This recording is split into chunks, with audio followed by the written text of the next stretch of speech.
ಸಂಸದರಾಗಿ ಕ್ಷೇತ್ರದ ಸಮಸ್ಯೆಗಳ ಬಗ್ಗೆ ಪಾರ್ಲಿಮೆಂಟ್ ನಲ್ಲಿ ಕ್ವೆಶನ್ಸ್ ರೇಸ್ ಮಾಡ್ಬೇಕಾಗತ್ತೆ, ಹೆಚ್ಚಿನ ಅನುದಾನ ತಗೊಂಡ್ ಬರ್ಬೇಕಾಗತ್ತೆ. ಈಗ 25 ವರ್ಷದಿಂದ ಇದ್ರ ಕೊರತೆ ಇದೆ. ನಮ್ಮ ದಾವಣಗೆರೆ ಕ್ಷೇತ್ರದಲ್ಲಿ ಹೆಚ್ಚಿನ ಅನುದಾನ ತಗೊಂಡ್ ಬಂದು ಫ್ಯಾಕ್ಟರಿಗಳು, ನೀರಾವರಿ ಯೋಜನೆಗಳು, ಇನ್ನ ರೋಡ್ಗಳು ಹಾಕ್ಬೇಕಾಗಿದೆ. ಆಮೇಲೆ ನಮ್ಮ ಸ್ಟೂಡೆಂಟ್ಸ್ ಗೆ ದಾವಣಗೆರೆಯಲ್ಲಿ ಒಂದು IT-BT ಕಂಪನಿ ಆಗ್ಲೇಬೇಕಾಗಿದೆ. ಅದಕ್ಕೊಂದು ಸುವರ್ಣ ಅವಕಾಶ ಇದೆ. ಆದ್ರಿಂದ ದಯವಿಟ್ಟು ಎಲ್ಲಾ ವಿದ್ಯಾವಂತರು ಒಂದು ಜಾತ್ಯತೀತವಾಗಿ, ಪಕ್ಷಾತೀತವಾಗಿ ನೀವೆಲ್ಲರೂ ಈ ಬಾರಿ ನಾನೇ ಅಭ್ಯರ್ಥಿ, ನಮ್ಮ ದಾವಣಗೆರೆಯ ಒಂದು ಅಭಿವೃದ್ಧಿಯಲ್ಲಿ ನಾನು ಕೂಡ ಕೆಲಸ ಮಾಡ್ತೀನಿ ಅನ್ಕೊಂಡು ನನ್ನ ಗುರುತು ಹಸ್ತ ಕ್ರಮ ಸಂಖ್ಯೆ 2 ಅಂದ್ರೆ ವಿಕ್ಟ್ರಿ. ಆ ವಿಕ್ಟ್ರಿಗೋಸ್ಕರ ನಾವೆಲ್ಲರೂ ಹೋರಾಡ್ಬೇಕು.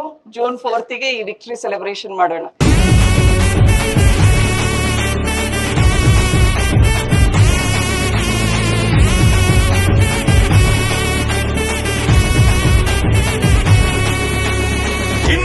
ಆತಂಕ ಈ ಬಾರಿ